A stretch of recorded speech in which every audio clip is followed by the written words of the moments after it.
नमस्कार विद्यार्थी मित्र मैत्रिणींनो, एमपीएससी एक्झाम मंत्रच्या ऑनलाईन प्लॅटफॉर्मवर तुमचे सगळ्यांचे सहर्ष स्वागत आहे।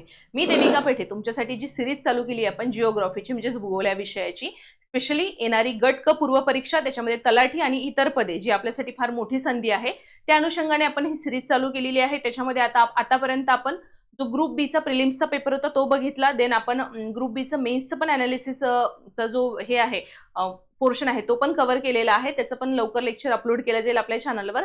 आणि आज आपण बघणार आहोत 2025 मध्ये आता ग्रुप बी आणि ग्रुप सी चे जे पेपर झाले तर आज आपण ग्रुप बी चा पेपर बघणार आहोत। आमचा उद्देश हाच आहे की ही जी सिरीज चालू करण्यामागे येणारी जी ग्रुप सी आहे, आता दिवसेंदिवस आता रोज काही ना काही टेलिग्राम चॅनलला आपण बघतोच की ही पदे वाढणार ती पदे वाढणार, म्हणजे याचा अर्थ फार मोठी संधी असणार आहे।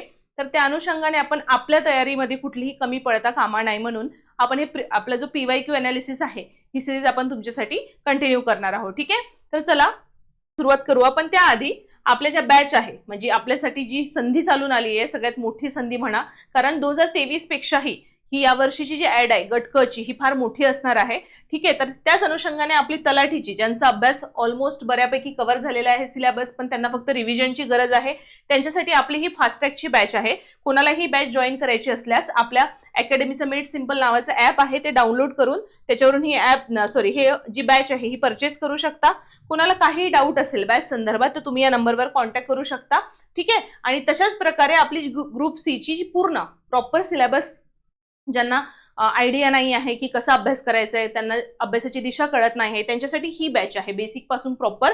तर ही बॅच उडान 2.0 ग्रुप सी प्रिलिम्स साठी येणाऱ्या एक्झाम साठी आपण ही स्टार्ट करतो आहोत। तर त्यांच्यासाठी ही बॅच आहे। ही पण बॅच तुम्ही आमच्या ॲपवरून डायरेक्टली परचेस करू शकता। याच्याही संदर्भात काही तुम्हाला डाऊट असेल तर तुम्ही या नंबरवर कॉन्टॅक्ट करून आपल्याला ते डाऊट वगैरे जे काही आहे ते क्लिअर करू शकता। याच्यामध्ये प्रिलिम्स आणि मेन्स हे दोन्ही पोर्शन कव्हर केले जातील। याच्यामध्ये सध्या आता फक्त प्रिलिम्स, कारण प्रिलिम्स ही तोंडावर आली आहे तर जवळपास 3-1 महिन्याचा त्याच्यापेक्षा कमी कालावधी आहे। तर ज्यांना रिव्हिजनसाठी म्हणजे रिव्हिजनसाठी बॅच तुमच्यासाठी फार उपयोगी ठरणार आहे, ज्यांना रिव्हिजन करायची आहे त्यांच्यासाठी, तर काही तुम्हाला डाऊट असेल तर तुम्ही या नंबरवर कॉन्टॅक्ट करा आणि आपल्या ॲपवर सगळ्या बॅचेस अवेलेबल आहे। ठीक आहे, तर चला आपल्या लेक्चरला सुरुवात करूया। तर बघा आपला आजचा पहिला प्रश्न काय आहे, तर आपला आजचा पहिला प्रश्न जो आहे तो भारताच्या प्राकृतिक भूगोल या विषयावर आहे। तर बघा पहिला प्रश्न आहे त्याच्यामध्ये आपल्याला 4 स्टेटमेंट दिलेले आहे। आता मी तुम्हाला जे सिलेबस डिकोडिंगचे लेक्चर घेतले त्याच्यामध्ये वारंवार ओरडून एकच गोष्ट 5 ते 6 वेळा सांगितली आहे, नकाशा। ठीक आहे, नकाशावरच जास्तीत जास्त प्रश्न विचारले जाते, डोंगर रांगा असो नद्या असो। बघा आपल्याला ते उदाहरण मी तुम्हाला दाखवते। आता बघा स्टेटमेंट काय आहे। पहिलं स्टेटमेंट आहे रायरेश्वरापासून शिंगणापूर पर्यंत पसरलेल्या रांगेला शंभू महादेव डोंगररांग असे म्हणतात। सातपुडा पर्वत रांगामुळे नर्मदा आणि तापी नदीचे खोरे अलग झालेले आहे। थर्ड स्टेटमेंट आहे हरिश्चंद्र बालाघाट डोंगर रांगेमुळे गोदावरी व भीमा नदीचे खोरे अलग झालेले आहे। आणि फोर्थ स्टेटमेंट आहे गोदावरी व तापी नदीच्या खोऱ्यांना वेगळी करणारी सातमाळा अजिंठा डोंगर रांग आहे। ठीक आहे, आता याच्यामध्ये कुठले स्टेटमेंट बरोबर आहे हे विचारलेलं आहे। तर आता मी तुम्हाला हे नकाशाच्या हेल्पने, कारण मी तुम्हाला असं कितीही सांगितलं तरी लक्षात राहणार नाहीये, नकाशावरून जर मी तुम्हाला सांगितलं ते तुम्ही कधीही विसरणार नाही। याच्यावर कसाही प्रश्न आला याच्यानंतर घुमवून फिरवून तरी तुम्ही विसरणार नाही। ठीक आहे, आता आपलं पहिलं स्टेटमेंट बघा काय म्हटलंय त्यांनी की रायरेश्वरापासून शिंगणापूर पर्यंत पसरलेल्या रांगेला शंभू महादेव डोंगररांग असे म्हणतात। आता याच्यामध्ये बघा ही आहे शंभू महादेव डोंगररांग,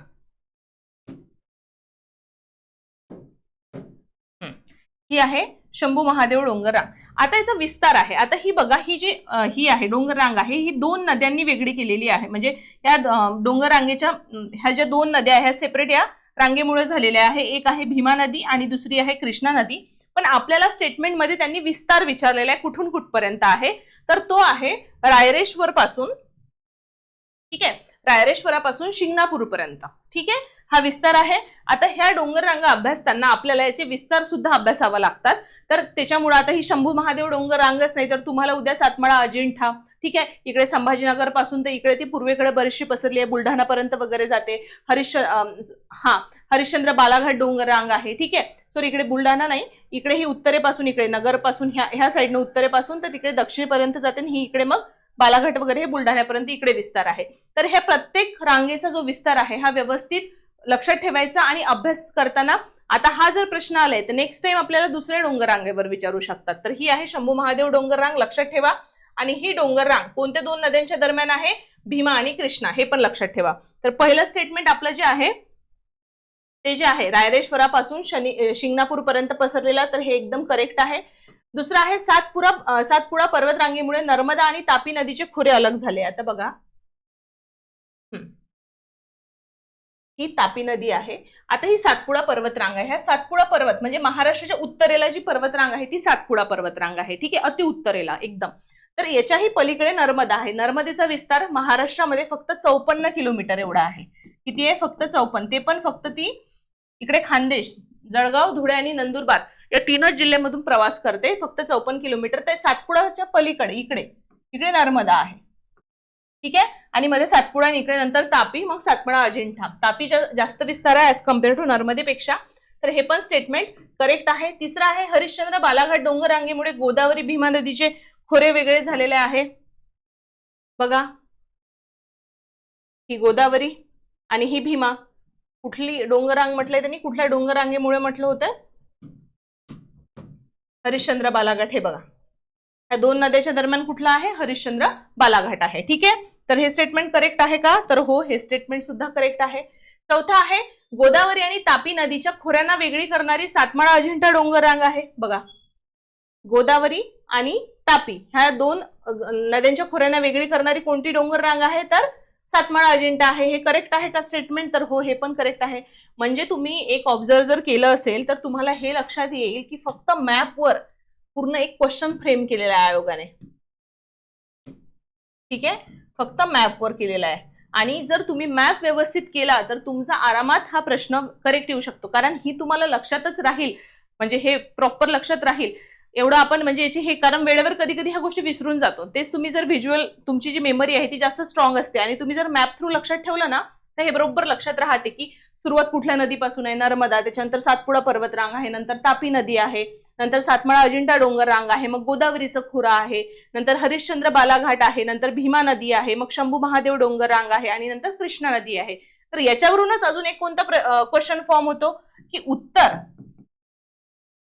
ते दक्षिण नद्यांचा क्रम, हा एक क्वेश्चन फॉर्म होतो. ठीक आहे, हा एक. नंतर उत्तर ते दक्षिण पर्वतांचा क्रम, पर्वतरांगांचा क्रम, एक नद्यांचा क्रम, नद्या, आणि सेकंड कोणतं होतं? पर्वतरांगांचा क्रम. ठीक आहे, आता हे बघा, हे चारही स्टेटमेंट करेक्ट आहे का? तर चारही स्टेटमेंट करेक्ट आहे, म्हणून याचा करेक्ट आन्सर 4 नंबरचा आहे. पण मी तुम्हाला अजून हे सांगते की हे बघा, पर्वतरांगा विचारू शकतात त्याच्यावरून पॉसिबल क्वेश्चन, आणि नद्या क्रम दक्षिणेकडून उत्तरेकडे विचारू शकतात, उत्तरेकडून दक्षिणेकडे पण विचारू शकतात. दोन्ही याची पॉसिबिलिटी आहे. तशाच प्रमाणे जसं आता विचारलं की या दोन नद्यांच्या दरम्यान कुठली पर्वतरांग आहे, तसं मग ही पर्वतरांग या दोन नद्यांच्या खोऱ्यांना म्हणजे फिरवून कसाही विचारला तरी आपलं चुकायला नको. म्हणून मॅप थ्रू आपल्याला जेवढं समजून घेता येईल ना तेवढं व्यवस्थित मॅप थ्रू समजून घ्यायचं, जास्तीत जास्त हाच ट्राय करायचा. ठीक आहे, आता बघूया पुढचा क्वेश्चन. 2011ची जनगणना. आता बघा, आपण जेव्हा अनालिसिस पण बघितलं त्याच्यामध्ये आपला जो आर्थिक मानवी भूगोल आहे, हा जो भूगोलचा एक सब टॉपिक आहे, त्याच्यामध्ये आपण वेटेज आपण बघितलं की त्याच्यावर दरवर्षी प्रश्न येतात, म्हणजे येतात. जनगणनेवर आपण जेवढे काही अनालिसिस आता बघतो आहोत, प्रत्येक पेपरमध्ये जनगणनेवर कंपल्सरी एक क्वेश्चन आहे, मग ते कुठलीही असो, महाराष्ट्राची जनगणना असो अथवा भारताची. आणि 2011ची तर विचारतात, पण आजकाल ते 1ची जनगणनेसोबत कंपॅरिझन विचारायला लागले. ठीक आहे, तर आता हा प्रश्न बघा, त्यांनी लोकसंख्येचा वृद्धी दर विचारलाय. ठीक आहे, आता वृद्धी दर विचारताना त्यांनी फक्त महाराष्ट्राचा विचारलाय का? नाही, तर पहिले 3 जिल्ह्यांचा क्रम विचारलाय. आपण जनरली काय करतो, आता वृद्धी दर वगैरे ह्या ज्या गोष्टी आहे, घनता आपण पहिले 3 जिल्हे लक्षात ठेवतो. ठीक आहे, किंवा लिंग गुणोत्तर आहे, पण वृद्धी दरचं आपण एवढं फक्त महाराष्ट्राचा किती आहे हे बघतो, पण त्याच्यामध्ये आपण जिल्हे बघतो का? नाही. पण आयोगाने थोडं डेप्थ मध्ये जाऊन जिल्ह्यांचा क्रम विचारला. आता इथे कन्फ्युजन करणारे ऑप्शन बघा कसे आहे की त्यांनी सगळ्यात जास्त नाही विचारलंय, ऋणात्मक म्हणजे सगळ्यात कमी कोणत्या जिल्ह्यांचा वृद्धी दर विचारला हे लक्षात ठेवा. ऋणात्मक म्हणजे कमी, सगळ्यात कमी कोणत्या जिल्ह्यांचा होता. सर्वात जास्त विचारला आहे का? नाही, हे पण इथे समजणं गरजेचं आहे. क्वेश्चन आधी व्यवस्थित वाचायचा. आता ऑप्शन बघा, मुंबई उपनगर, सिंधुदुर्ग, रत्नागिरी. दुसरा आहे मुंबई शहर, सिंधुदुर्ग, रत्नागिरी. तिसरा आहे मुंबई उपनगर, सिंधुदुर्ग, पालघर. चौथा आहे मुंबई शहर, सिंधुदुर्ग आणि पालघर. आता ज्यांनी व्यवस्थित अभ्यास केला असेल, ज्या विद्यार्थ्यांनी, ज्याला एक थोडी आयडिया असेल की मुंबई आहे, सिंधुदुर्ग, रत्नागिरी, कारण हे आता किती नाही म्हटलं तरी सगळ्यांना एक कॉमन होतं की मुंबई शहरामध्ये आपलं सॉरी हे जे कोकणातील जिल्हे आहे सिंधुदुर्ग रत्नागिरी इथून स्थलांतर पण फार मोठ्या प्रमाणात झालेलं आहे। कामासाठी लोक कोकणातील लोक हे जास्तीत जास्त मुंबई शहराकडे लोकांची धाव असते। ठीक आहे, तर व्यवसायासाठी बरेचसे जे लोक आहेत ते तिकडे स्थलांतर झाल्यामुळे तिथे वृद्धी दर हा ऑफकोर्स कमीच असणार आहे। त्याच्यामध्ये पालघर जर तुम्हाला कन्फर्म असेल की याच्यात पालघर नाही तर हे दोन ऑप्शन आपोआपच कट होतात, म्हणजे जर आपण एलिमिनेशन मेथडनी बघायला गेलं तर। ठीक आहे, आता याच्यामध्ये मुंबई उपनगर आणि मुंबई शहर, तर सगळ्यांना माहिती आहे मुंबई शहरापेक्षा मुंबई उपनगरची जी लोकसंख्या आहे ती ऑब्व्हियसली जास्त आहे, तिथला वृद्धी दर पण बऱ्याच प्रमाणात जास्त आहे, पण मुंबई शहराच्या तुलनेत। आता हे जर दोन तुम्हाला जिल्हे कन्फर्म आहे तर याच्यावरून एलिमिनेशननी मुंबई उपनगर पण आपण कॅन्सल करू शकतो, कारण तिथे ऍज कम्पेअर टू मुंबई शहरापेक्षा लोकसंख्या आहे, कारण डेव्हलपमेंट ही मुंबई उपनगरची म्हणजे डेव्हलपमेंटपेक्षा आपण लोकसंख्याचं जर बघायला गेलं तिथे जास्त आहे। ठीक आहे, तर याचं करेक्ट आन्सर एलिमिनेशन मेथडनी जर पाठ जरी नसेल तरी हे मिळतं। आता महाराष्ट्राचा वृद्धी दर जर बघायला गेलं 2011चा आपण बघून घेऊया, 15.99% एवढा होता। ठीक आहे, 2001चा आता कसं आहे बघा, हे मी तुम्हाला याच्यासाठी सांगते की आता बघा आपल्याला जिल्हे जरी विचारले कमी विचारले, उद्या जाऊन आपल्याला जास्तवाले जिल्हे पण विचारू शकतात। आता 11चा विचारला आहे, 2001चा पण आपल्याला जो वृद्धी दर आहे तो पण आपल्याला इथे माहित असायला पाहिजे की 2001चा वृद्धी दर जो आहे तो महाराष्ट्राचा किती होता। ठीक आहे, म्हणजे 2000 हा झाला 2001 ते आता वृद्धी दर हा दशवार्षिक असतो, 10 वर्षातला फरक असतो। आता हा जो आहे 1991 ते 2001चा होता तर तो होता 17.99।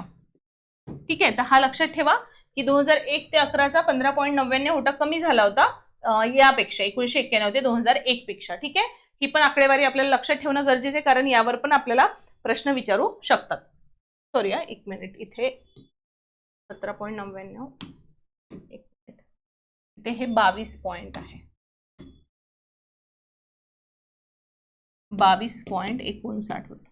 सॉरी हे लक्षात ठेवा व्यवस्थित, 22.59% एवढं होतं। आता याच्यामध्ये जसं तुम्हाला कमी वाले जिल्हे विचारले तसे तुम्हाला इथे जास्त वाले पण विचारू शकतात की जास्त जो आहे वृद्धी दर तो कुठल्या जिल्ह्याचा आहे हे पण विचारू शकतात। तर आपल्याला ते पण माहित पाहिजे की पहिल्या क्रमांकाला सर्वात जास्त वृद्धी दर असलेले जिल्हे कुठले होते। जसं सर्वात कमी विचारलं तसं सर्वात जास्तही विचारू शकतात। ठाणे, पुणे आणि तिसरं होतं छत्रपती संभाजीनगर, छत्रपती संभाजीनगर लक्षात ठेवा। ओके, हे पण आपल्याला तेवढंच महत्त्वाचं आहे। आणि सगळ्यात जास्त म्हणजे आता आपल्याला भारताच्या दृष्टिकोनातून आता भारताचं बघायला गेलं, हे झालं महाराष्ट्राचं। प्रश्न भारतावर पण येऊ शकतो। ठीक आहे, भारतावर पण आपल्याला विचारू शकतात, हे 3 लक्षात ठेवायचे बरं का, कारण याच्यावर पण विचारला जाऊ शकतो प्रश्न। ठीक आहे, तर आता आपल्याला भारताचं पण आहे, तर भारतामध्ये सगळ्यात जास्त वृद्धी दर जो आहे तो दादरा नगर हवेलीचा होता, सगळ्यात जास्त।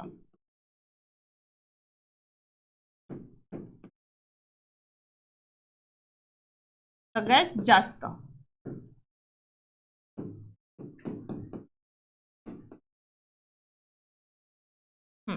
आता याच्यामध्ये होऊ शकते की क्रम 3 याचा पहिला विचारला जाऊ शकतो, मग याचे पण 3 पहिले बघून घ्यायचे की सगळ्यात जास्त कुठल्या राज्यांचा होता किंवा कुठले केंद्रशासित प्रदेश होते ते पण व्यवस्थित बघून घ्यायचं। आणि राज्यांमध्ये हा केंद्रशासित प्रदेश झाला, राज्यांमध्ये बघायला गेलं तर ते मेघालय होतं सगळ्यात जास्त, काहीतरी 27% जवळपास मेघालयचा वृद्धी दर होता, हे लक्षात ठेवायचं। कुठल्याचं होतं? मेघालयचं होतं। आणि सगळ्यात कमी कोणाचा होता? नागालँडचा होता, इकडे लिहित्या सर्वात कमी।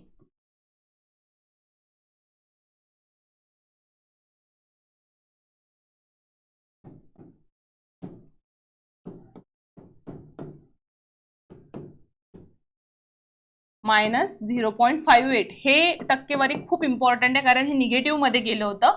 आणि त्याच्यानंतर क्रमांक लागतो केरळचा, सेकंड नंबरला केरळचा काहीतरी 4% होता, ही पण व्यवस्थित बघून घ्यायचं। पहिले 3 बघायचे, सर्वात कमी आणि सर्वात जास्त वाले। ओव्हरऑल सगळंच व्यवस्थित लक्षात ठेवण्याचा प्रयत्न करायचा, कारण कशावरही प्रश्न येऊ शकतात। ठीक आहे, एवढं झालं। आणि हा ओव्हरऑल भारताचा किती होता? 17.7, हे पण लक्षात ठेवा। ओके, तर हे झालं वृद्धी दर। आता आपल्याला प्रत्येक अँगलचा म्हणजे लोकसंख्या चॅप्टरमध्ये जेवढे काही सब टॉपिक्स आहे तर प्रत्येक सब टॉपिकचा याच अँगलने अभ्यास करणं गरजेचं आहे, कारण फिरवून फारवून कसेही प्रश्न येऊ शकतात. यावेळी चक्क 10 पहिले राज्य विचारलेले आहे लिंग गुणोत्तरचे. ठीक आहे, तर ह्या असे प्रश्न यायला लागले म्हणून व्यवस्थित ह्या चॅप्टरचा अभ्यास करा. आपण तसं बॅचमध्ये हे डिटेलमध्ये सगळ्या अँगलनी, म्हणजे आपल्याला उद्या कसाही प्रश्न आला तर आपलं चुकता कामा नये तसं आपण तुमचा सिलेबस कंप्लीट करून घेणारच आहोत. बॅच जॉईन करायची असल्यास तुम्ही आपल्या ऍपवर जाऊन बॅच जॉईन करू शकता. ठीक आहे, आता पुढचा आहे प्रश्न. संचालनालय खनिज विभाग नागपूर यांचा 2014ची जी आकडेवारी आहे याप्रमाणे महाराष्ट्रामध्ये लोह खनिजाचे साठे कोणत्या जिल्ह्यामध्ये अधिक आहे? आता बघा, एकदम बेसिक प्रश्न आहे. आकडेवारी 2014ची जरीही माहित नसेल तरी एक कॉमन सेन्स आहे जो आपण अभ्यास करतो. ठीक आहे, जेव्हा आपण खनिज हा चॅप्टर अभ्यासतो त्याच्यामध्ये आपल्याला एकच वाक्य, ठळक वाक्य आहे, महाराष्ट्राचं खनिज हा चॅप्टर जेव्हा आपण अभ्यासतो की महाराष्ट्रात सगळ्यात जास्त खनिजाचे साठे कुठे आहे? पूर्व विदर्भामध्ये आहे. ठीक आहे, मग याच्यावरून आपल्याला कुठले ऑप्शन डिलीट करता येईल का की जे पूर्व विदर्भातील जिल्हे नाही आहे? तर कुठला आहे? सिंधुदुर्ग पूर्व विदर्भात आहे का? नाही. कुठे आहे? कोकणमध्ये आहे. मग उरले कोणते? 3 जिल्हे, भंडारा, गडचिरोली आणि चंद्रपूर. आता 3 पैकी आपल्याला एक करेक्ट ऑप्शन, आता जास्तीत जास्त चान्सेस सगळ्यांना माहिती की पूर्व विदर्भामध्ये ही सगळ्यात जास्त साठे खनिजाचे कुठल्या जिल्ह्यात आहे? गडचिरोली आणि चंद्रपूर. ठीक आहे, म्हणून भंडारा हा ऑप्शन सुद्धा एक आपण कॅन्सल केला. मग राहिले फक्त गडचिरोली आणि चंद्रपूर. हे कारण हे रिपोर्ट एवढे आपण प्रत्येक वेळेस आपल्याला माहित असेलच याची गॅरंटी नाही. काही आपल्या नॉलेज बेसिसवर आपल्याला अप्लाय करावं लागतं की काय असू शकतं, कॉमन सेन्स यूज करावा लागतो अशा प्रश्नांमध्ये.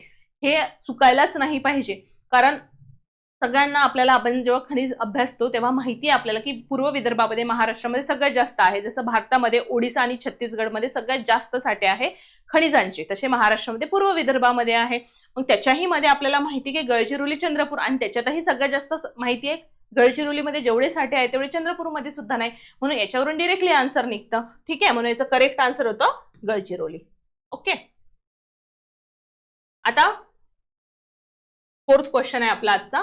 कोपेन हवामान आणि त्याचे प्रकार दिले. आता इथे बघा, त्यांनी वर्गीकरण दिलंय आणि त्याचे लॉंग फॉर्म मराठीमध्ये आपण त्याला काय म्हणतो हे विचारलेलं आहे. एकदम हवामानाचं त्याला मराठीत काय म्हणतात?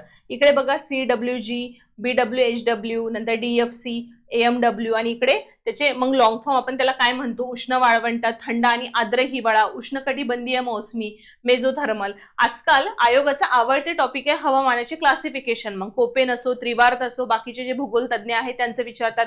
कधी कधी डायरेक्ट विचारतात की यांनी किती म्हणजे यांनी किती प्रकार सांगितले हवामानाच्या वर्गीकरणाचे. आता हे विचारलंय, याच्यानंतर मे बी की महाराष्ट्रातील कुठला रिजन याच्यापैकी कुठल्या याच्यामध्ये येतो. ठीक आहे, CWG जो आहे हा कुठला रिजन, मग त्याच्यामध्ये दिलं असणार पश्चिम महाराष्ट्र आहे किंवा विदर्भ आहे, मराठवाडा आहे. ठीक आहे, असे रिजन दिले असणार. याच्या आधी विचारून झालंय पण पुन्हाही विचारू शकते, तसं भारताच्या संदर्भातही विचारलं जाऊ शकते. ठीक आहे, त्याचं करेक्ट आन्सर आता आपल्याला ऑप्शन मध्ये दिलेलं आहे की किती ऑप्शन्स आहेत बघा. तर याच्यामध्ये आता तुम्हाला एक हे माहित पाहिजे की याला काय म्हणतात. ठीक आहे, जेव्हा आपण अभ्यास करतो तेव्हा आपल्याला हे पण अभ्यासणं गरजेचं आहे की त्याला नेमकं काय म्हणतात. ठीक आहे, तर त्याच्यामध्ये याचं करेक्ट आन्सर नंबर 1 चं होतं बघा, मेझोथर्मल. CWG म्हणजे आणि BWHW म्हणजे होतं उष्ण वाळवंट. देन DFC म्हणजे होते थंड आणि आर्द्र हिवाळा, आणि AMW म्हणजे उष्णकटिबंधीय मोसमी. आता याच्यामध्ये बघा,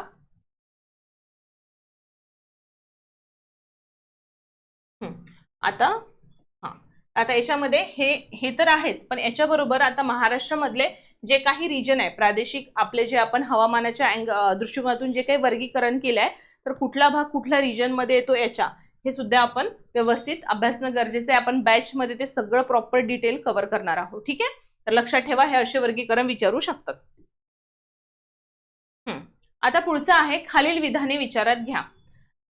3 स्टेटमेंट दिलेले आहे आणि हे आहे भारताच्या भूगोलावर. ठीक आहे, आता बघा, मी तुम्हाला याच्या आधी पण सिलेबस डिकोडिंगचे जेव्हा आपण लेक्चर्स घेतले त्याच्यामध्ये सांगितलं की आजकाल उपनद्या नाही तर त्याचे उगम विचारतात, खिंडी विचारतात, कुठल्या खिंडीतून.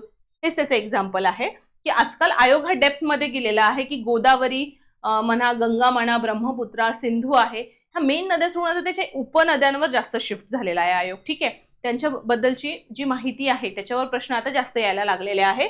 तर बघा, पहिलं स्टेटमेंट आहे, चिनाब नदी झुंजीला खिंडीजवळ उगम पावते. दुसरा आहे, रावी नदीचा उगम रोहतांग खिंडीजवळ होते. तिसरा आहे, सतलज नदीचा उगम हा रकास तलावाजवळ होतो. ठीक आहे, आता याच्यामध्ये आपल्याला बरोबर कुठले आहे हे ओळखायचं आहे. तर पहिले बघा, चिनाब नदी ही झोजिला खिंडीजवळ उगम पावते. तर आता याच्यामध्ये आपल्याला बरोबर, आणि रावी नदीचा उगम रोहतांग खिंडीजवळ होतो. त्याच्यामध्ये जे पहिलं स्टेटमेंट आहे की चिनाब नदी ही झोजिला खिंडीजवळ उगम पावत नाही, हे स्टेटमेंट इनकरेक्ट आहे. रावी नदीचा उगम रोहतांग पास जवळ होतो, हे करेक्ट स्टेटमेंट आहे. आणि तिसरं सतलज नदीचा उगम रकास तलावाजवळ होतो, हे पण करेक्ट स्टेटमेंट आहे. म्हणून याचं जे आन्सर होतं हे नंबर 3चं जे आहे ते करेक्ट आन्सर होतं. ठीक आहे, कारण याच्यामध्ये आपल्याला त्यांनी डिरेक्टली उगमावर प्रश्न विचारले आणि खिंड. आता याच्यामध्ये बघा, ही जी खिंड आहे चिनाब नदीची, मग ही नाही झोजिला नाही तर कुठली आहे, तर बारालापच्या.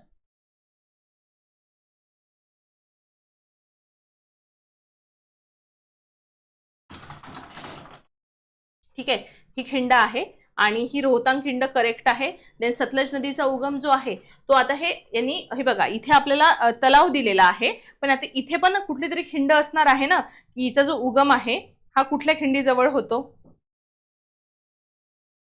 ठीक आहे, तर आता याच्यामध्ये बघा की आपल्याला ही जी आहे ही याचं एक महत्वाचं की लाहोल स्पिती हिमाचल प्रदेश मधला हा भाग आहे. ठीक आहे, हे एक लक्षात ठेवा. आणि अजून एक महत्वाची गोष्ट म्हणजे सतलज नदीबद्दल एक एक्स्ट्राचं सांगते की भाकरा नानगल, भाकरा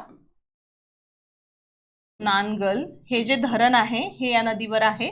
ठीक आहे, आणि इथला जो जलाशय आहे याचं नाव गोविंद सागर आहे. काय आहे? गोविंद सागर, हे लक्षात ठेवा. आणि सतलज नदीचं प्राचीन नाव हे सुतुद्री आहे. जर उद्या चालून याच्यावरही प्रश्न येऊ शकतो आपल्याला की सतलज नदीचं जे प्राचीन नावं आहेत काही काही या नदीची, त्याच्यावरही प्रश्न येऊ शकतो. ते सुतुद्री असं याचं नाव आहे, लक्षात ठेवा. ठीक आहे, हा. आणि ही खिंड मी तुम्हाला बोलली होती, तर ही खिंड जी आहे सतलज नदी जिथून उगम पावते ती शिपकिला खिंड आहे. शिपकिला खिंड. आणि कुठे? मानसरोवर जवळ, हे महत्वाचं आहे, मानसरोवर जवळ. ओके, हे सगळ्यात महत्वाचं आहे. ठीक आहे, त्याच्याबद्दलची एवढी ही महत्वाची माहिती आहे. म्हणजे इन केस उद्या जाऊन काहीतरी अजून विचारलं गेलं तर आपल्याला एवढं एक्सपेक्टेड, आपल्याला एवढ्या गोष्टी माहीत असो म्हणून मी तुम्हाला सांगितलं. ठीक आहे, लक्षात ठेवा. आता पुढचा प्रश्न. हा, तर खालीलपैकी कोणती विधाने महाराष्ट्राच्या पर्जन्याबाबत अचूक आहे? महाराष्ट्र पर्जन्याचं जे वर्गीकरण आहे त्याच्यावरचं वर्गीकरण म्हणजे एक प्रकारे आपण जे डिटेल अभ्यासतो की महाराष्ट्राचा पर्जन्य, त्याच्यावरचा हा प्रश्न आहे. महाराष्ट्रात पावसाळ्याच्या आरंभी पश्चिमेकडून पूर्वेकडे वायुभार कमी होत जातो, अचूक म्हणजे बरोबर. हे शब्दांवर खूप जास्त लक्ष ठेवायचं. कधी कधी घाईमध्ये आपण काहीतरी मिसकन्सेप्ट करून जातो, करेक्ट आन्सर काढून सुद्धा ऑप्शन आपण चुकीचं टिक करून येतो. ठीक आहे, जस्ट गोल करून येतो. महाराष्ट्रात पावसाळ्याच्या आरंभी पश्चिमेकडून पूर्वेकडे वायुभार कमी होत जातो. सेकंड नंबरचं स्टेटमेंट आहे राज्यातील पर्जन्याचे वितरण प्रामुख्याने नैसर्गिक वनस्पतीच्या वितरणावर अवलंबून असल्याचे आढळते. थर्ड स्टेटमेंट आहे नैऋत्य मोसमी वारे घाट माथ्यावरून पूर्वेकडे जातात तेव्हा त्यांची बाष्पधरण शक्ती वाढते. चौथं स्टेटमेंट आहे विदर्भामध्ये पश्चिमेकडून पूर्वेकडे पावसाचे प्रमाण वाढत जाते. आता चला आपल्याला करेक्ट याच्यातले शोधायचे आहेत, म्हणजे इनकरेक्ट कुठलं आहे हे पहिले आपल्याला एलिमिनेट करावं लागेल. बघा, महाराष्ट्रात पावसाळ्याच्या आरंभी पश्चिमेकडून पूर्वेकडे वायुभार कमी होत जातो. तर बरोबर आहे की जो पश्चिमेकडून पूर्वेकडे, कारण पावसाचं प्रमाण जे आहे ते पश्चिमेकडे जास्त आहे, मग इथूनच वायुभार इकडे कमी होत जातो ना. ठीक आहे, आणि पूर्वेकडे कमी होत जातानंतर पर्जन्याचं प्रमाण, तर हे करेक्ट आहे. सेकंड आहे राज्यातील पर्जन्याचे वितरण प्रामुख्याने नैसर्गिक वनस्पतीच्या वितरणावर अवलंबून आहे का? तर नाही. पावसाचं जे वितरण आहे हे नैसर्गिक वनस्पतीच्या वितरणावर अवलंबून नसते, तर ते भौगोलिक स्थान,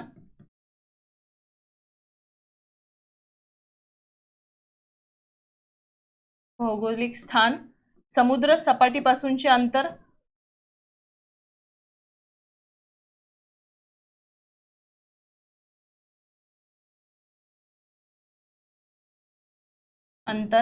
नंतर मान्सून वाऱ्यांची दिशा,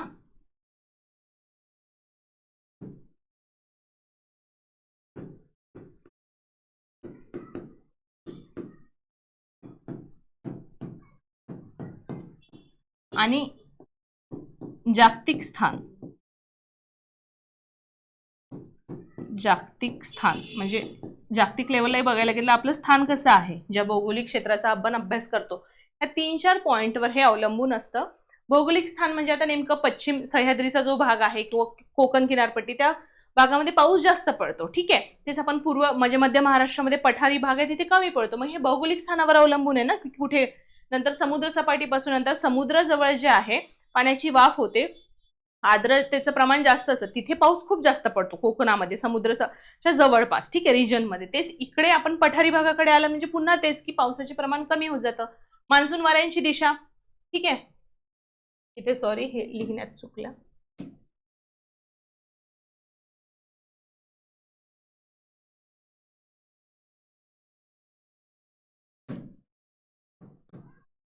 मान्सून वाऱ्यांची दिशा, आता नैऋत्य मोसमी वाऱ्यांपासून महाराष्ट्राच्या पश्चिम महाराष्ट्रामध्ये पाऊस पडतो, मध्य महाराष्ट्रामध्येही पडतो, पण तेच पूर्व विदर्भामध्ये जर आपण पाऊस बघायला गेलो तर तो ईशान्य मान्सून वाऱ्यांपासून पडतो. तर मग त्या पण गोष्टी. आणि जागतिक स्थान म्हणजे आता अल निनो ला निनोचा इफेक्ट जो आहे, आता नेमका रिजन कुठला येते, मग ते भारत असो अथवा महाराष्ट्र असो, याच्यावर त्या गोष्टी खूप जास्त इम्पॅक्ट करत असतात. म्हणून हे स्टेटमेंट इनकरेक्ट आहे की नैसर्गिक वनस्पतीच्या वितरणावर जे पर्जन्याचे वितरण आहे ते अवलंबून नसते, ठीक आहे. मग हे चुकीचं आहे. मग आता याच्यामध्ये आपण बघूया की असे कुठले ऑप्शन आहे का की जेथेमध्ये आपल्याला बी जर आपण कॅन्सल, एक हे कॅन्सल केलं, बी चुकीचं आहे याचा अर्थ, म्हणजे अचूक शोधायचे आपल्याला, हे पण गेलं एक, मग राहिले फक्त 4 आणि 1. तर आता बघा एक करेक्ट आहे आपल्याला माहिती आहे, पण आता आपल्याला बाकीचे 2 पण करेक्ट आहे का हे बघायचं आहे. नैऋत्य मोसमी वारे घाट माथ्यावरून पूर्वेकडे जातात तेव्हा त्यांची बाष्पधारण शक्ती वाढत जाते. बरोबर आहे, कारण ते घाट माथा वरून जेव्हा पूर्वेकडे जाते तेव्हा त्यांची बाष्पधारण शक्ती वाढत जाते का, पूर्वेकडे जाताना नंतर ते ज्यांची बाष्प अजून जास्त धारण करत जाते, ठीक आहे. तर हे पण करेक्ट आहे. विदर्भामध्ये पश्चिमेकडून पूर्वेकडे जाताना पावसाचे प्रमाण, हे विदर्भामध्ये म्हटलंय, महाराष्ट्रामध्ये म्हटलेलं नाहीये. महाराष्ट्रामध्ये पश्चिमेकडेच जास्त पाऊस पडतो ऍज कम्पेअर टू पूर्व विदर्भापेक्षा किंवा पूर्वेच्या महाराष्ट्र पूर्व बाजूपेक्षा. इथे विदर्भामध्ये म्हटलंय म्हणजे विदर्भातला जो पश्चिम भाग आहे त्याच्यापेक्षा पूर्व भाग जो आहे इथे पावसाचे प्रमाण वाढत जाते का, तर हो, हे पण करेक्ट आहे. म्हणून 4 नंबरचं जे ऑप्शन आहे ते करेक्ट आहे. तर हे जे आहे ना आपलं नॉलेज जे आहे, जे आपण अभ्यासतो, हे कारण ह्या पाठ करायच्या गोष्टी नाही आहे, हे आपल्याला स्टेटमेंट जे आहे किंवा आपण जे अभ्यासलंय अप्लाइड नॉलेज आपण ज्याला म्हणतो, किंवा मी तुम्हाला अनालिसिसच्या लेक्चरमध्ये सांगितलं की आपले जे आता जे आपण कन्सेप्ट आहे ते आपल्याला अप्लाय करावं लागतंय, अशा ऐवजी क्वेश्चन्स झालेले आहे, ठीक आहे. तर हेच त्याचं उदाहरण आहे की आपल्याला जेवढं आपल्या अभ्यासाची डेप्थ आहे म्हणजे आपला अनालिटिकल पॉवर जो आहे तो वाढवावा लागणार आहे. जरी ग्रुप सी ग्रुप बी चे एक्झाम्स आहेत तरी आता त्याला कमी लेखून चालणार नाही. आधी असं होतं की पाठांतरावर होत होतं, हे काही चुकीचं नव्हतं की पाठ केलं डायरेक्ट फॅक्ट्स यायचे, पण नाही, आता अनालिटिकल वेनी आयोग आपल्याला प्रश्न विचारायला लागलाय, तर आपल्याला अभ्यासही अनालिटिकल वेनीच करणं गरजेचं आहे, ठीक आहे. तर हे लक्षात असू द्या व्यवस्थित. चला पुढचा प्रश्न बघूया. खालीलपैकी कोणती विधाने चुकीची आहे, इनकरेक्ट स्टेटमेंट विचारलेला आहे. खनिजावर हा क्वेश्चन आहे. आता बघा क्वेश्चन पण बघा कसा डिटेलमध्ये गेलेला आहे की जे नदीचं क्षेत्र आहे, मग हे कोळसा क्षेत्र या नदीमध्ये येतं का, असं आहे. डायरेक्ट आता आधी कसं विचारायचं, मॅंगनीजचे साठे सगळ्यात जास्त कुठे आहे, लोह खनिज कुठे आहे, दगडी कोळसा, बॉक्साईट म्हणा, अशा विचारायचे. पण आता बघा, आणि हे प्रिलिम्सचे क्वेश्चन आहे, मेन्सचे पण नाही आहे, हे सगळ्यात महत्वाचं आहे. बघा पहिलं स्टेटमेंट आहे कामठी कोळसा क्षेत्र आंब नदीच्या खोऱ्यात आहे. सेकंड स्टेटमेंट आहे वर्धा खोऱ्यातील कोळसा क्षेत्र चंद्रपूर आणि यवतमाळ जिल्ह्यात विभागले आहे. थर्ड स्टेटमेंट आहे उमरेड कोळसा क्षेत्र हे कनान नदीच्या खोऱ्यामध्ये. आणि फोर्थ स्टेटमेंट आहे महाराष्ट्रातील तुर्भे ह्या ठिकाणी कॅनडाच्या साह्याने अप्सरा आणि ब्रिटनच्या साह्याने सायरस या अणुभट्ट्या उभारण्यात आलेल्या आहे. आता बघा चुकीचं शोधायचं आहे. कामठी कोळसा क्षेत्र हे आम नदीच्या खोऱ्यात आहे, ठीक आहे. आता कामठी येतं नागपूर जिल्ह्यामध्ये, आणि नागपूर जिल्ह्यामध्ये कुठली नदी आहे आपल्याला जी म्हणजे हे जे कोळसा क्षेत्राच्या याच्यात कुठली येते तर कन्हान नदी येते. मग हे स्टेटमेंट जे आहे इनकरेक्ट आहे. हे कन्हान नदीच्या याच्यात येतं, हे क्षेत्र जे आहे हे कन्हान नदीच्या खोऱ्यामध्ये येतं, म्हणून पहिलं स्टेटमेंट इनकरेक्ट आणि ते चुकीचंच विचारलंय. मग कुठल्या कुठल्या ऑप्शन मध्ये आहे, याच्यात आहे, याच्यामध्ये आहे, याच्यात नाही, याच्यात नाही आहे फक्त, म्हणून हे गेलं. आता फक्त 3 स्टेटमेंट. वर्धा खोऱ्यातील कोळसा क्षेत्र चंद्रपूर आणि यवतमाळ जिल्ह्यात विभागले आहे, तर बरोबर आहे. वर्धा नदीच्या जे खोऱ्या आहे त्याच्यामध्ये चंद्रपूर आणि यवतमाळ हे दोन्ही येतं, बरोबर आहे. नंतर उमरेड कोळसा क्षेत्र हे कन्हान नदीच्या खोऱ्यात येतं का, तर नाही. हे पण आता उमरेड येत नाही, कामठी हे कनानमध्ये येतं, पण आता उमरेड येतं का, तर नाही. हे पण स्टेटमेंट इनकरेक्ट आहे. आणि तिसरं आहे महाराष्ट्रातील तुर्भे या ठिकाणी कॅनडाच्या साह्याने अप्सरा आणि ब्रिटनच्या साह्याने सायरस, तर ते हे अल्टरनेट आहे, ठीक आहे. हे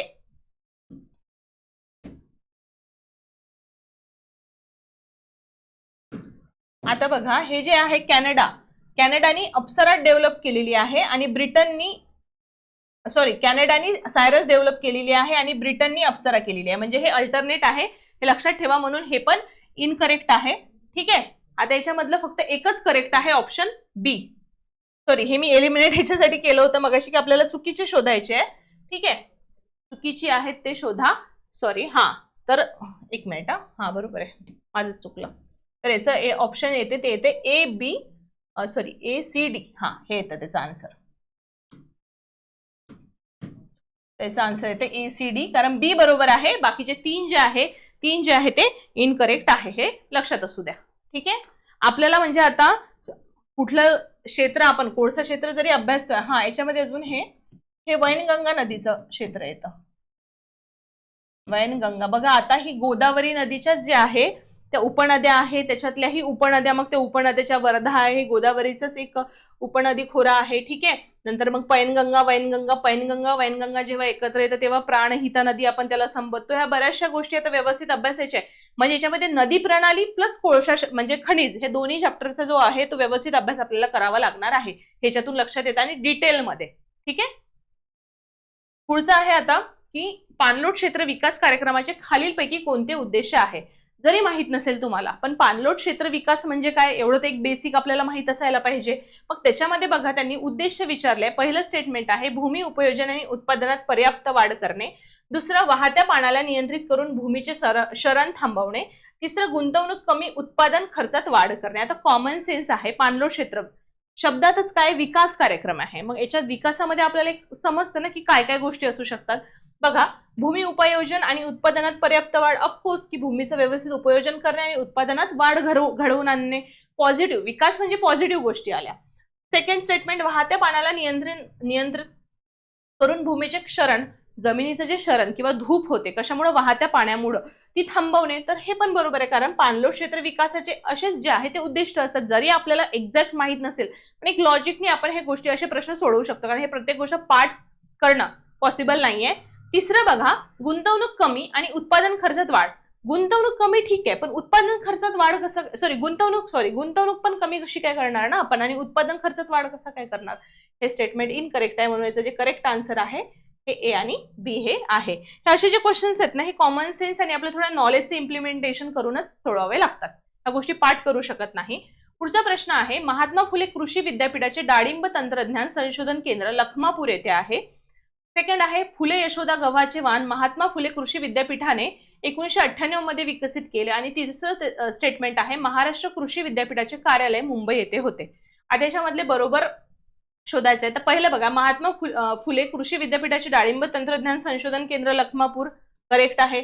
फुले यशोदा गव्हाचे वाण महात्मा फुले कृषी विद्यापीठाने 1998, बाकी बरोबर आहे, इयर पण बरोबर आहे, वाणाचं नाव पण हे राहुरी विद्यापीठाने विकसित केले होते, महात्मा फुले नाही. राहुरी युनिव्हर्सिटी जे आहे ना, राहुरी विद्यापीठ, त्यांनी, लक्षात ठेवा. ठीक आहे, आणि तिसरा आहे की महाराष्ट्र कृषी विद्यापीठाचे कार्यालय मुंबई येथे होते. तर हे पण बरोबर आहे, म्हणजे याचा अर्थ ए आणि सी, म्हणजे सेकंड नंबरचा ऑप्शन करेक्ट आहे. आता बघा, असे प्रश्न सुद्धा प्रिलिम्स, हा प्रिलिम्सचा पेपर आहे बरं का, मेन्स सारखे प्रश्न विचारले आयोगाने. म्हणजे बघा किती डिटेल, डाळिंब तंत्रज्ञान संशोधन, आता कृषीवरचं आहे, हे कृषी चॅप्टर मधला आहे, किती डेप्थ मध्ये आयोग चाललेला आहे. आपल्याला आपला अभ्यास कसा करावा लागेल, म्हणजे डेप्थ कशी वाढवावी लागणार आहे ह्याच्यातून लक्षात येते. ठीक आहे, आपला बॅच तशाच प्रकारचे आपण घेतलेले आहे, सिलेबस आपण त्याचप्रमाणे आपला पूर्ण जो आहे तो कव्हर करणार आहोत, कारण आजकाल आता फक्त वरवर अभ्यास करून आपल्याला चालणार नाही आहे.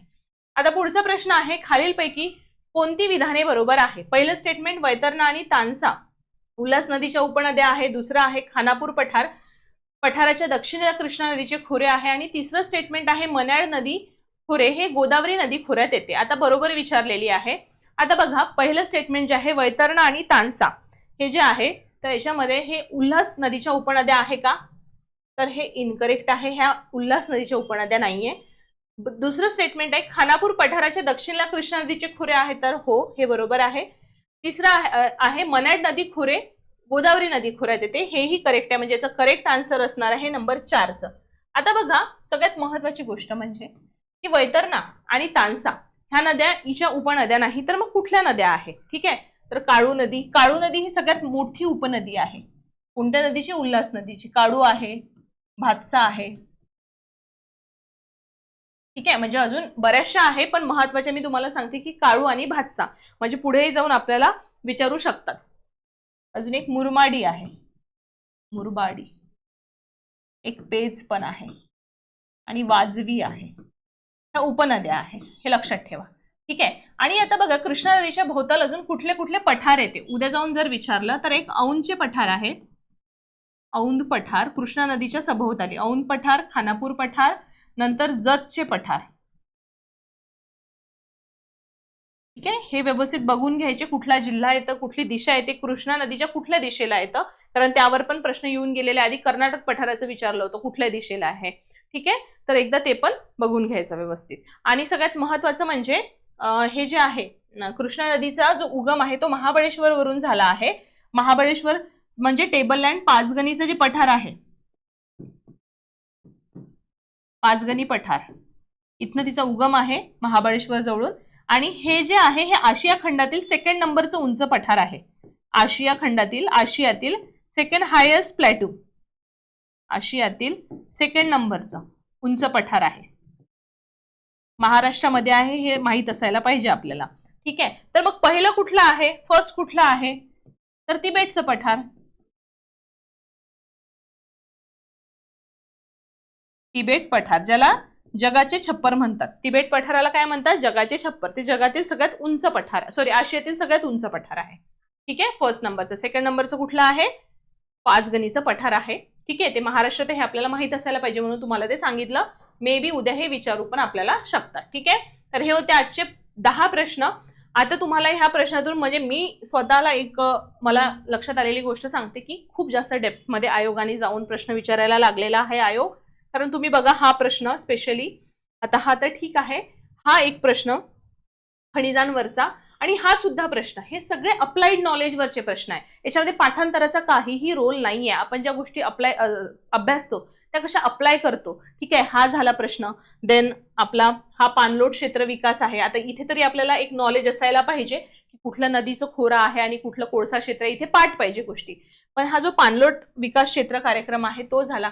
काही काही गोष्टी आपल्याला कॉमन सेन्स यूज करून काही काही क्वेश्चन्स असे आहेत की ते सॉल्व्ह करावे लागतात आणि तसे प्रश्नांची संख्या वाढत चाललेली आहे. प्रत्येक गोष्ट ही पाठ करण्याची नाहीये, तर थोडं समजून घेणंही गरजेचं आहे. तशाच दृष्टीतून आपला अभ्यास करणंही गरजेचं आहे. आणि त्याच प्रकारे मग आपल्या ज्या बॅच आहे त्या डिझाईन केल्या आहे, मग ते तलाठीसाठी असो अथवा येणाऱ्या काळातील ज्या एक्झाम्स आहे त्याच्यासाठी असो. तुम्हाला कुठलेही बॅच बद्दल काहीही डाऊट असेल तर तुम्ही इन्क्वायरी या नंबरवर कॉन्टॅक्ट करून इन्क्वायरी करू शकता. आता जशाप्रमाणे आपल्या ह्या बाकीच्या म्हणजे तलाठीसाठी आहे, ग्रुप सी साठी बॅचेस आहेत, तसंच आता कंबाईनची पर्सनल मेंटॉरशिप पण आपली अवेलेबल आहे दिशा म्हणून. तर ही सुद्धा तुम्हाला आपल्या ऍपवर अवेलेबल आहे ह्या. आणि याच्यामध्ये बघा पर्सनलाइज प्लॅन थ्रू स्वॉट अनालिसिस, 1-to-1 गायडन्स असणार आहे, वीकली टार्गेट आणि डेली रिपोर्टिंग, उत्तर लिखाणावर 1-to-1 Facebook feedback, then paper solving आणि रायटिंग टेक्निकवर विशेष भर. ह्या सगळ्या गोष्टी तुमच्या पर्सनलाइज, तुमच्यावर पर्सनली लक्ष देऊन करून घेतल्या जाणार आहे. तुम्हाला याही बॅच बद्दल काही विचारायचं असेल तर तुम्ही इन्क्वायरी करू शकता. देन आपली निर्माण 2.0 त्याच्यामध्ये जी एमपीएससी कंबाईन 27-28 फाउंडेशन बॅच आहे त्याच्यासाठी ही बॅच आहे. ही पण बॅच आता आपल्या तुम्ही याच्यामध्ये आतापासून जर तुम्हाला प्रिपरेशन करायची असेल तर ही पण बॅच आपली सुरू होती आहे. याच्याही संदर्भात काहीही डाऊट असेल तर तुम्ही या नंबरवर कॉन्टॅक्ट करून विचारू शकता. आणि ही पण आपली आता बॅच जी आहे ती सुरू होणार आहे. ठीक आहे. याच्यामध्ये आपल्या प्रत्येक विषयाला जी आहे ती एक्सपर्ट फॅकल्टी आहे. बाकी सगळं तुमचं प्लॅनिंग, प्रॉपर प्लॅनिंग ठेवून टेस्ट सिरीज थ्रू म्हणजे तुमची प्रॅक्टिस आहे, ह्या सगळ्या गोष्टी करून तुमची जे प्रिपरेशन करून घेतल्या जाणार आहे. तुम्हाला काही डाऊट असेल आपल्या व्हिडिओच्या खाली कमेंट सेक्शनमध्ये आम्हाला कळवू शकता. काही तुमचे सजेशन्स असेल जे आम्हाला हेल्प करतील अजून, की तुम्हाला काय अजून आमच्याकडून एक्सपेक्ट आहे, तर तुम्ही ते सुद्धा आम्हाला सजेस्ट करू शकता आमच्या कमेंट सेक्शनमध्ये. ठीक आहे. आणि तुम्ही अभ्यास करत, सगळ्यात महत्त्वाचं हे PYQ अनालिसिस घेण्याचा एकच उद्देश आहे की जास्तीत जास्त तुमचा सराव व्हावा आणि जो अभ्यासाचा अप्रोच आहे तो योग्य, जी आपला अप्रोच आहे तो आपण त्याला काय म्हणतो, आपण जास्तीत जास्त करेक्ट कसा करता येईल, कारण आयोगाच्याच अप्रोचने आपल्याला विचार करावा लागणार आहे.